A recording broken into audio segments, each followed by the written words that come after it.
Hey, good morning. Welcome to another great episode of the Real Deal podcast. It is WNBA weekend. The start of the regular season begins today. I'm very excited for my next guest on the show. But before I bring her on, let's get it.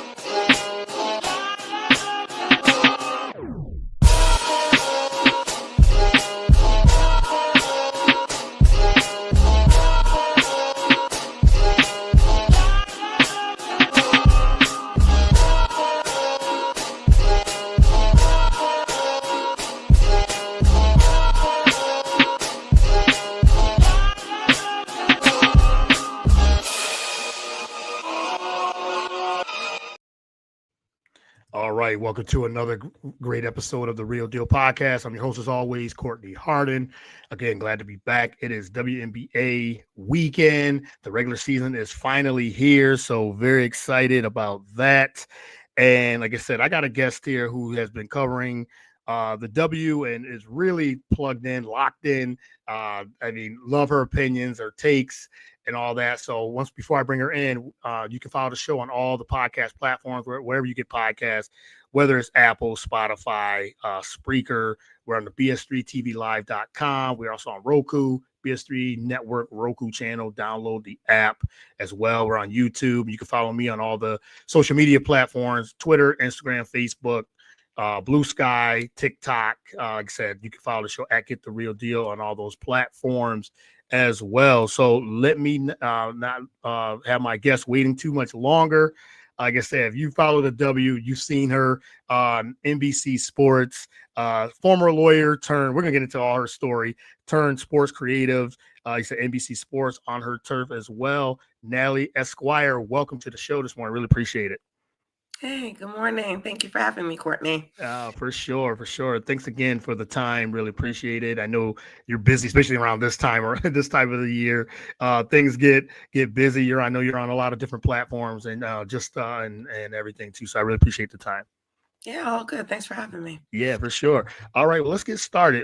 First question I want to ask you is, who is Natalie Esquire, first and foremost, and talk a little bit about your background before you got into sports and women's sports and basketball and all that. Sure. Natalie Esquire is an opinionated woman who frustrates a lot of people on Twitter now. But yeah, I'm just someone who loves sports, really basketball.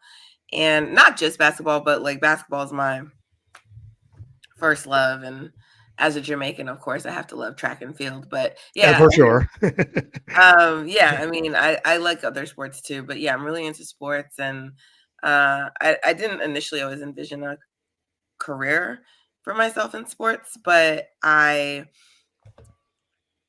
did not love practicing law. I sort of knew I wasn't always going to practice law forever, even while I was in law school. And when I was practicing, it was like, okay, I want to change careers. I want to do something with, else. And so it was like really just me trying to figure out what that would be. And for a long time, I was just trying to get in behind the scenes, actually, like behind the scenes in sports, because even though I practiced because I didn't love practicing, I didn't practice my whole time. So I practiced for a number of years, but then I just continued to work in the law without practicing. Like I was a consultant. I also worked at a legal tech company. So I did things in the legal industry. Because that was the easiest thing to do as a lawyer, but I wanted to kind of break away from all of that. And so at first, when I was trying to break into sports, I thought, well, yeah, if I did product management, then I could just do product management at the NBA, right? It's just a different entity. So I was trying to get into all these jobs behind the scenes, and it wasn't working out. I would get interviews, different things, stuff like that. But then it just wouldn't go anywhere. It wouldn't pan out. And, a lot of times it's oh, well, you're a lawyer or whatever the case may be. And then eventually I just was maybe I have to figure out something on my own. Maybe I have to do something traditional to get it, untraditional rather, to get in.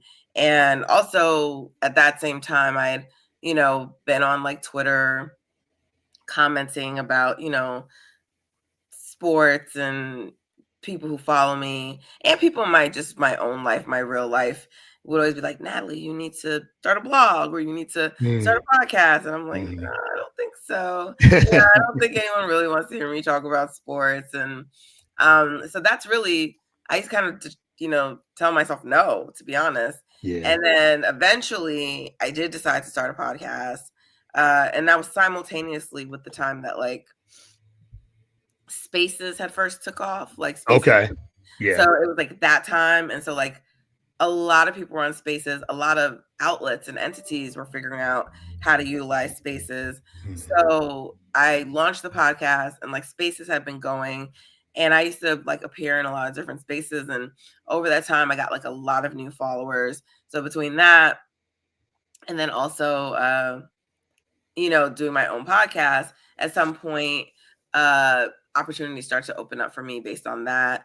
Before like Buzzer, like, they dissolved, but before Buzzer went away, they had did like some partnerships with us, collaborated with us. Yeah, they collaborated with us. And then eventually like Mike Smith, who was at NBC Sports for Brother from Another. He saw my video. He saw like an episode where I had like Vince Goodwill on, and he had his producers reach out to me to have me on the show, and we just like hit it off. And then they started like having me on more, and then I had like entered into a relationship with NBC, and that sort of ended up being all she wrote. And so it was not like a traditional path to get there.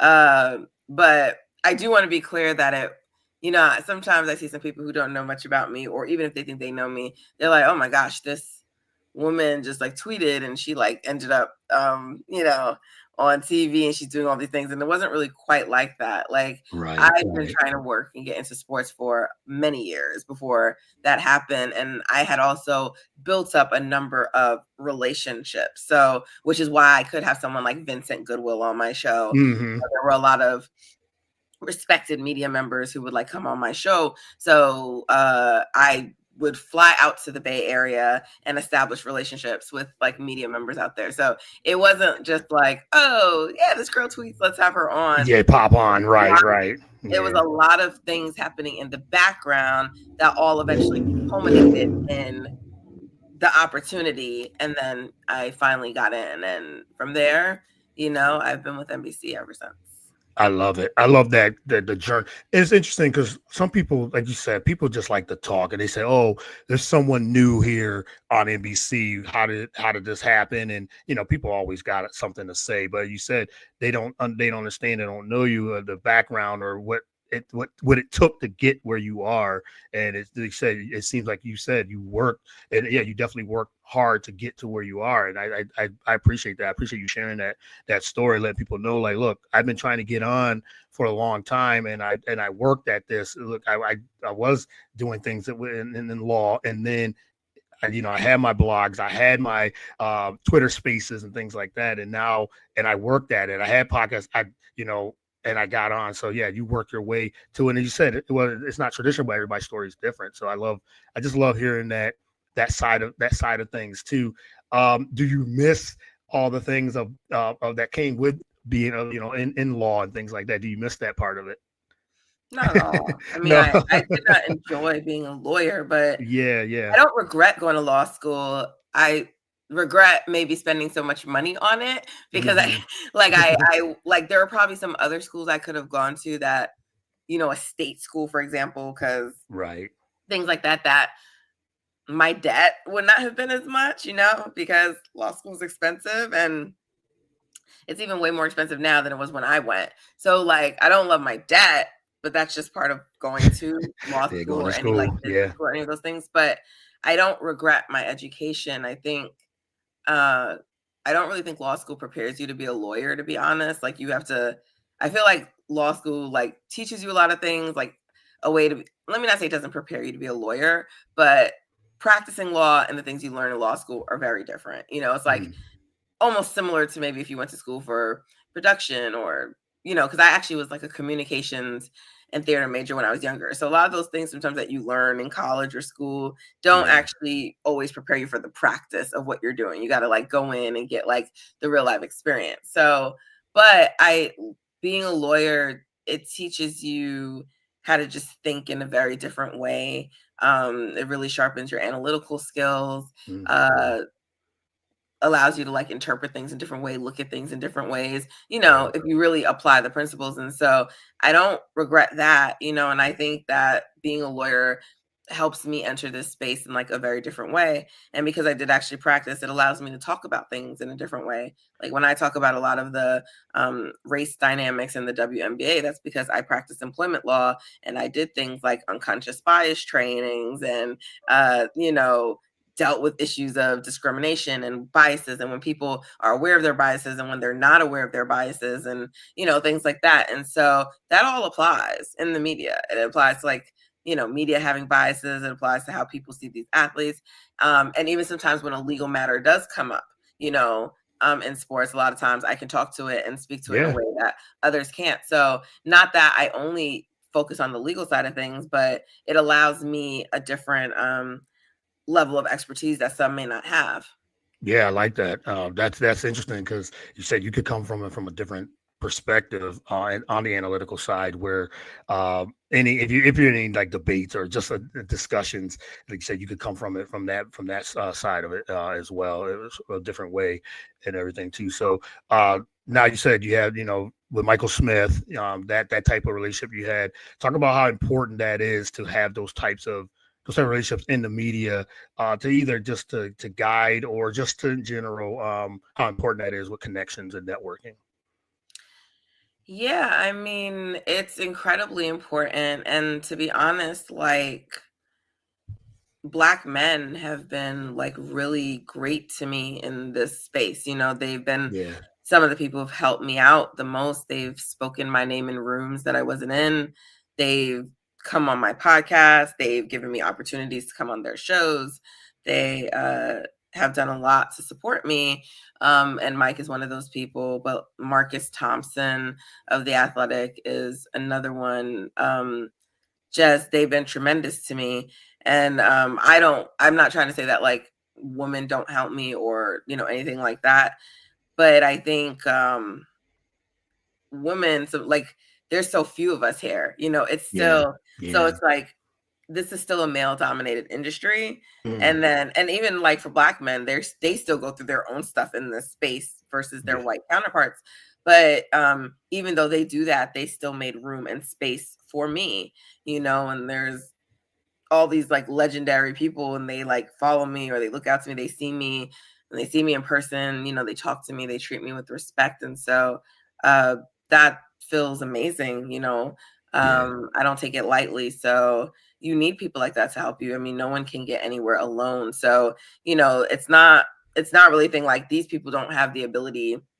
I mean, Michael Smith did. He had the ability because he had his own show to like get me in, but I still had to go on. I had to be good. I had to, because there were people who came on who was like, oh, okay, they were okay, but it never went anywhere. And I know after going there and becoming the producer of the show, like not every person like resonates with them. So that had to happen. That like I had to go on both Michaels. It wasn't one Michael, Michael Smith and Michael Holly. So I had to resonate with them.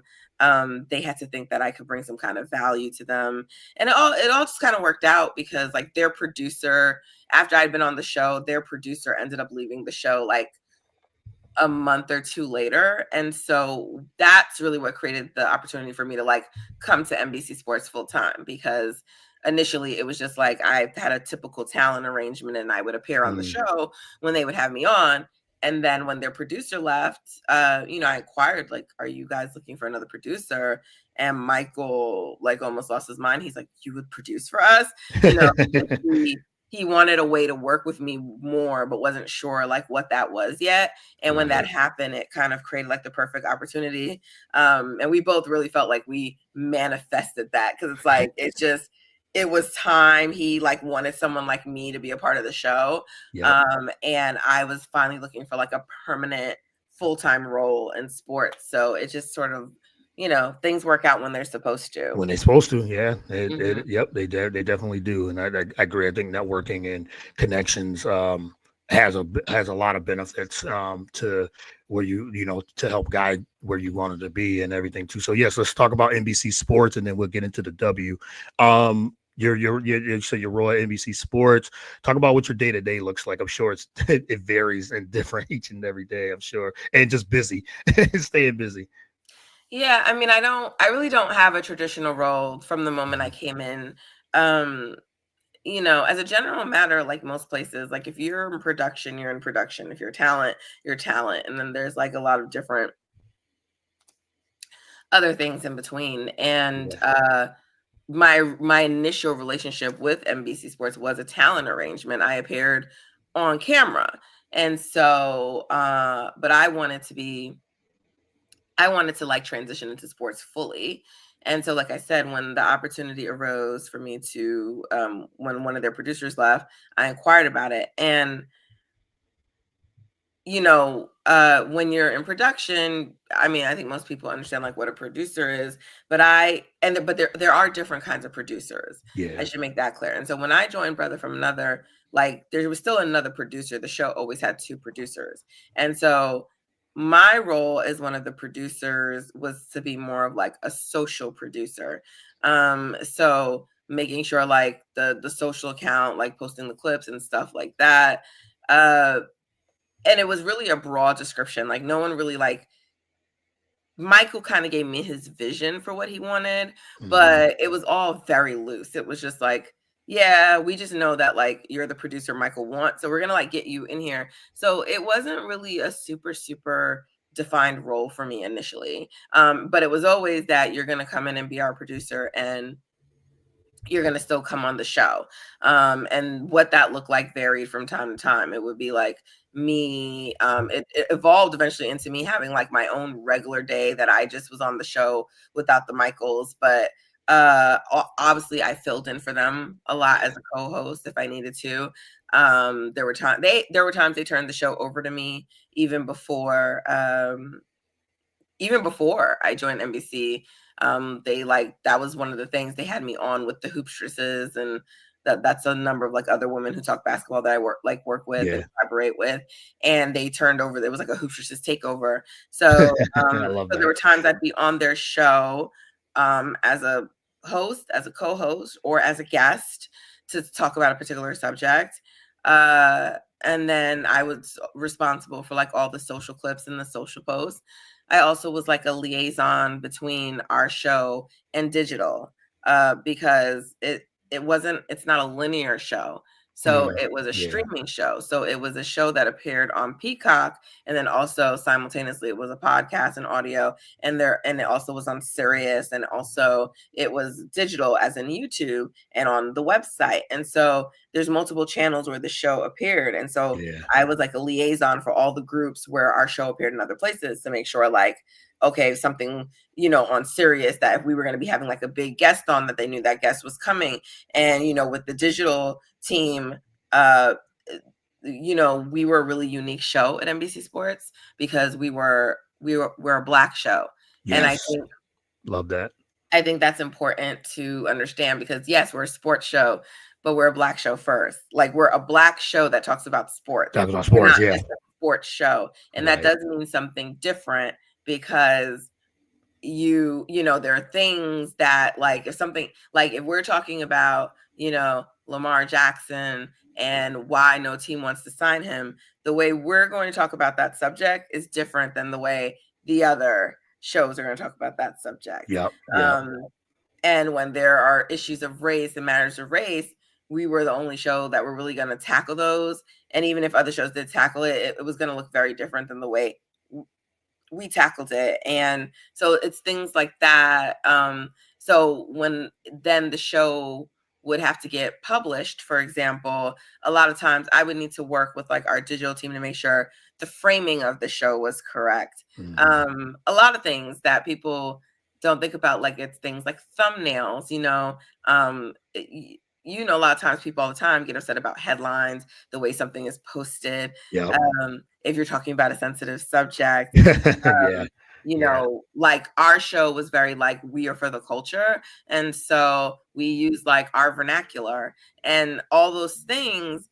in like corporate spaces don't always translate. So making sure you're like on top of that, so that there's nothing that's getting lost in translation, things like that, were really important. We also were like the only show at NBC that talked about basketball because everything else was like a football show. So we covered the NBA and eventually the WNBA. So we were like a different kind of show for a long time. And I was basically like the person responsible for all that. And then eventually I started to do more traditional production, coming up with the rundown, deciding the topics we were going to discuss for the day. So my role evolved pretty quickly. The only thing that I did not do daily was be the control room producer. So as in like, all right, get this up on the screen, put this up on the screen, like while the show was taping. But I would do that if my counterpart went away. So I did all the things fully as a producer, but my role evolved over time. And eventually, even before the show actually ended, I sort of was ready to kind of move on. I felt like I had done as much as I could do in that position for that show. And so I actually didn't know that the show was going to end, but it kind of came at a good time because I'd been like talking to my manager, kind of saying like, I wanted some new opportunities. And so that show ended, and I had started to cover women's basketball more. And so it just sort of naturally led into a path for that to be something I focused on. And because at the time, NBC didn't really have someone devoted to covering women's basketball or anything like that, because we didn't have rights.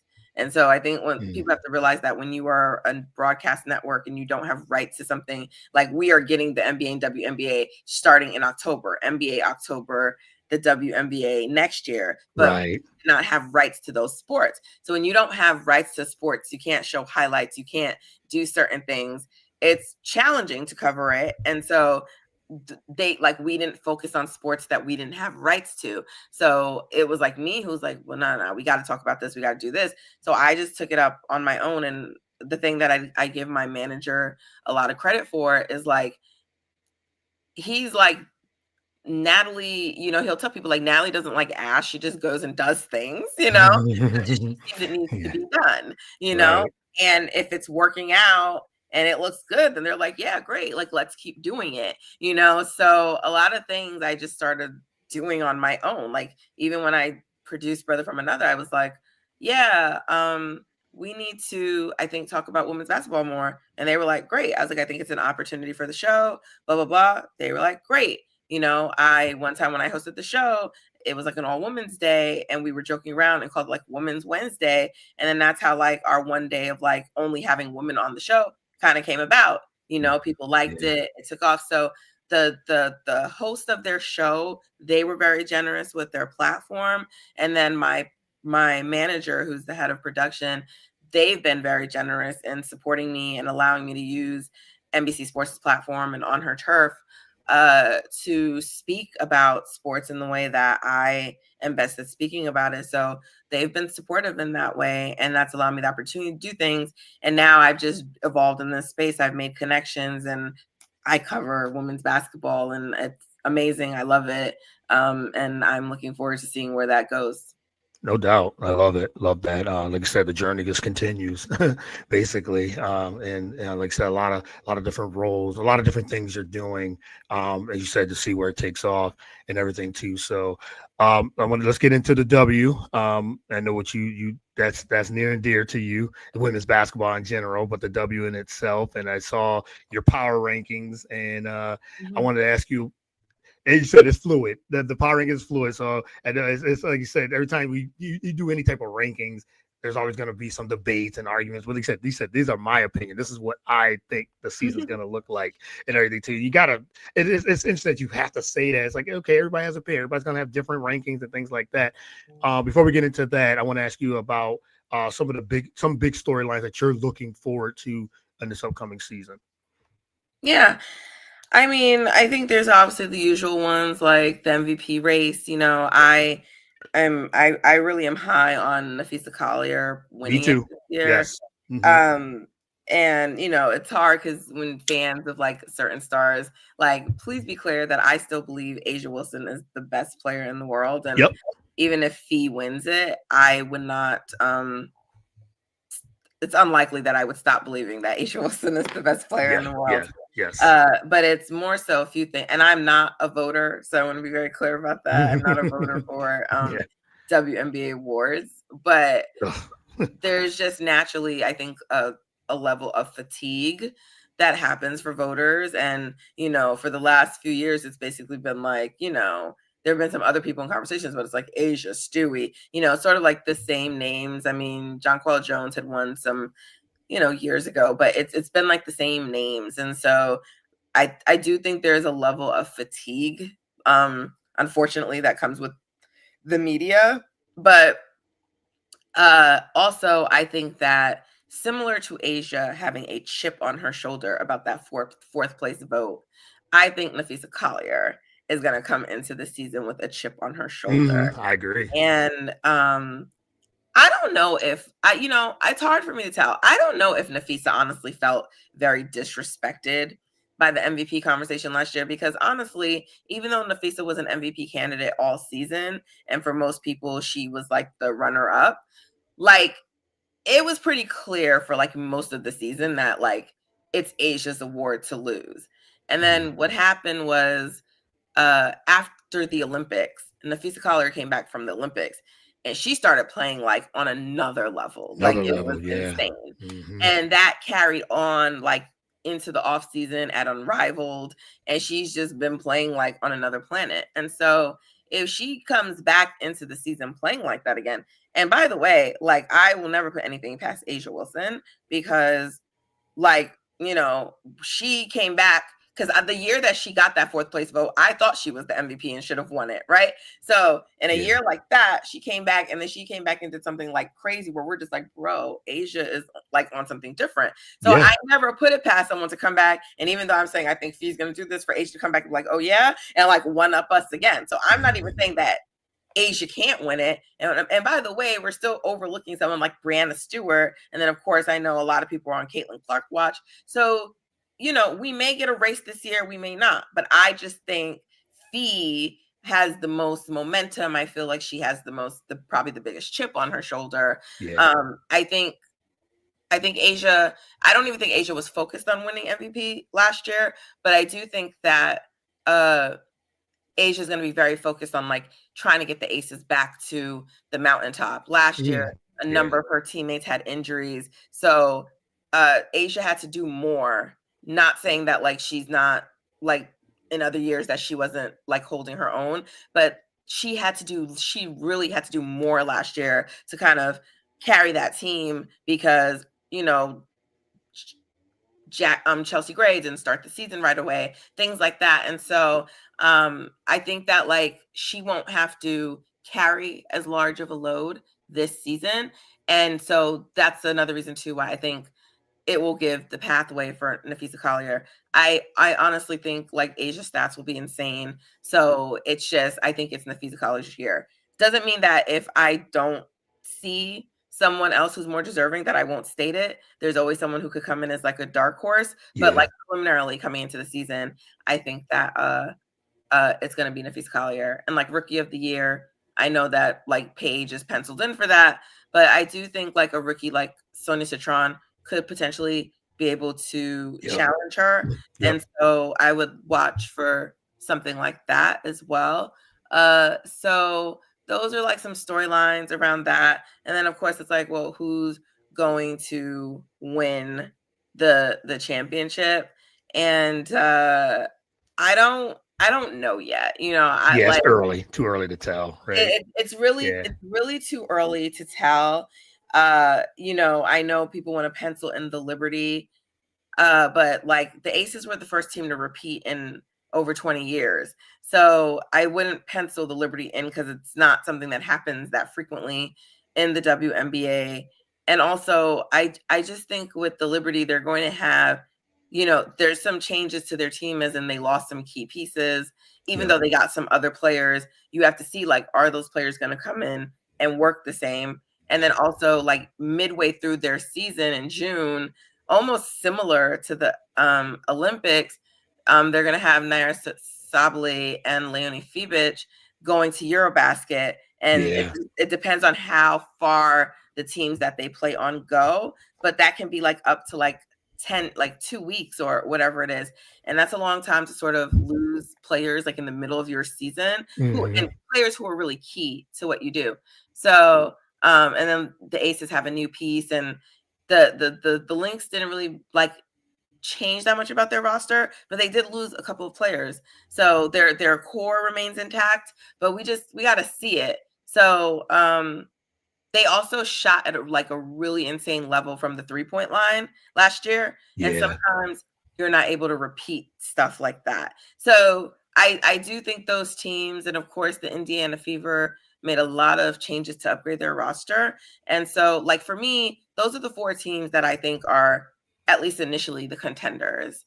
And then, we'll see what happens with everyone else. But those are sort of the things I'm watching for. And there's always usually there's some team that's like a dark horse and sort of like unexpectedly surprises people. And I think there's a number of teams that have the opportunity to be that this year.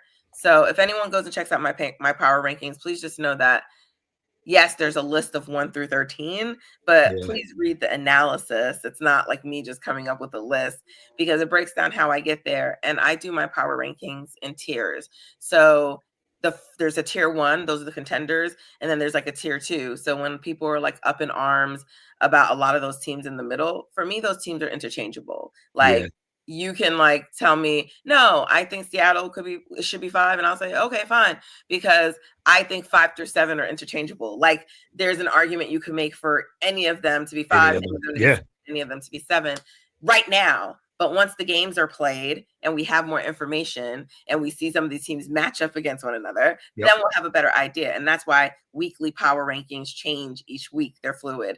And so I'm not really worried about it. Me irking people and making them upset. And like you said, I don't care about it. Right. And you don't grow. And then the interesting thing, like I said, I always I followed and some people in the comments, they get, kind of crazy. I should say a lot crazy. And it's almost like, oh, geez, why are they like trying to attack or come at me? It's like this is my opinion. And then, like you said, this type of power rank is fluid. I don't get that. But anyway, I guess it's just the way it is when we have opinions about things and everything too. But being a woman in sports is different. For sure. Women who work in sports go through a lot of just unnecessary hate. We get harassed. People try to get our personal information. I mean, there's just a lot of things that happen. And then being a Black woman adds another layer to that. Oh yeah. And then it like with the W season, and Caitlin Clark's fans have been like very aggressive to a lot of people, and I'm gonna always state that bluntly, and people won't like that, so that has also been why there's a lot of vitriol in my mentions. It's not always them, and I've blocked a lot of them, but between that or these it's really player stands, and that's why I said fans of players and not like necessarily like the fans of the teams, because it's the same thing with LeBron, right? Like his fan base, like if you say anything even critical of him, they like many of them come for you really personally. And so it's this player stan type of person who they attack you and they make it really personal, and DEI and they talk about my looks and my body. And so I've had to shut down my DMs, and you do things to put in precautions to protect yourself. But at the end of the day, unfortunately, and I want to say unfortunately because I'm talking about it as very matter of fact, but I don't want people to think that because those things don't happen that I'm not a human with feelings. You know what I mean? Like I think it's very easy, especially with Black women, to be like, oh, Nat is strong.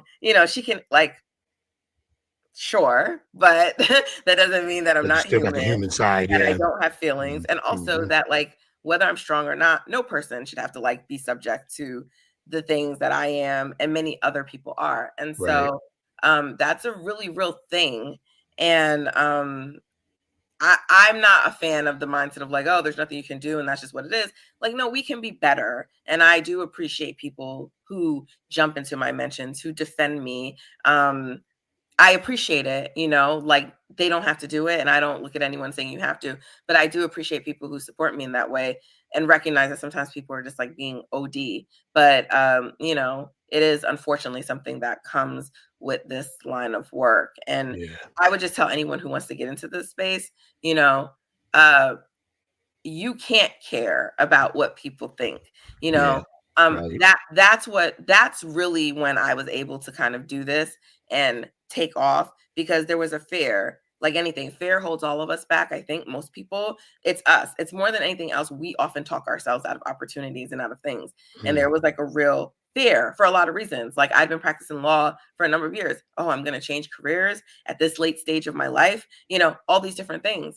And, but once I decided like I was going to do it, at that point, there's really nothing anyone can say to me, because you have to have that belief in yourself before Yep. anyone else believes in you, because there's going to always be someone who doesn't like your content. There's going to always be someone making a decision that doesn't think you're good enough, or that you don't look the part, or whatever. There's always someone judging you. And if you don't have the utmost faith and belief in yourself, right, then Yeah. you're not going to make it. So I had to get there first. So these people on Twitter who are faceless, I don't care what they think about me and say about, like, Yeah. Yeah. because it's not going to affect me. And I'm confident in what I do. I know I put in the work, even if they don't see it. I know that I spend several hours working on my power rankings, writing them, looking at data, researching things, Analysis. Yeah. watching games. Yep. Like I spend several hours taking the time to put those together.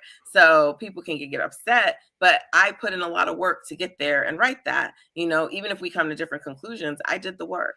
Yep, for sure. And I'm gonna end it right there because that was such well said, and I really appreciate that. And for me on this side, just knowing you a little bit and just been following you for a while, I see the hard work from the outside looking in and what you do. So you got a lot of comments here too. Just want to give a couple here. Let's see. He says, Tulip Place said, thank you for tuning in. Don't ever stop, Natalie. Speak your truth. For sure. And he says, Nathan Ramachandra from the NR Sports Rush. He said, welcome back, WNBA season. Looking forward to it. He said, respect to you, Natalie. Never let them shackle you. Don't let history repeat itself. Agreed. I appreciate that. Thank you guys for anyone who tuned in and watched and listened. I do. Yeah. Yes, appreciate it as well. All right. Well, thank you again, Natalie, for doing this. Keep doing your thing. I know we wanted to do a 30-40 minute show, so I want to stick to that as well for your time and everything. I know we could have kept going, but I want to do this again with you as well. So I hope I addressed all your questions. You did. No, for sure. No, you really did. I really enjoy what you everything and everything you got going on. Best of luck. Many blessings to you moving forward as well. And I look forward to the content. So again, I thank you for doing this and thank you for the time. And hopefully we'll do this again. Thank you. Have a great rest of the day. All right. You too. Thanks a lot. You enjoy. Bye. Bye. All right. That's a wrap for the show. Happy WNBA. Thank you for everyone that tuned in. Really appreciate it. And we got some more content coming up, and enjoy the season. Until next time, everyone be safe. God bless.